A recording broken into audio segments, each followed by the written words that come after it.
It's not what you know, it's who you know. Your network is your net worth. I'm sure you've heard those before. Do you think of them as being trite or actually somewhat useful? Now, I'm not gonna go so far as to say as I take a lot of stock in those two expressions. However, I will say that building relationships, in my view, is one of the single biggest predictors of success, maybe in business generally, but definitely in trying to buy a business. Throughout the process of buying a business, you are going to have to form very strong relationships with the seller, with the seller's advisor, if you have one, and many other intermediaries and interested parties, not the least of which to include the SBA loan officer that you're working with. If you don't make building solid relationships a priority, I'm not going to say that your search won't be successful, but it's going to be more challenging, and I think it's going to take a lot longer time. Now, I'm not just saying that I think building relationships is important because I'm creating this course for business owners. If you look at the name of 4 Pillars Investors,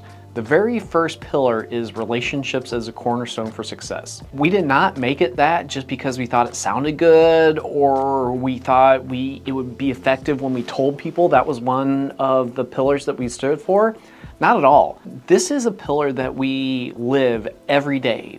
My partner and I or my colleagues will be talking about a deal and we'll often ask the question, what do we need to do to build the relationship? Or which strategy is more consistent with building a solid relationship? Might not be everybody's choice in terms of how they structure conversations or how they think about different strategic decisions, but that's the path that we have chosen and it works for us. Now, you don't have to take that path.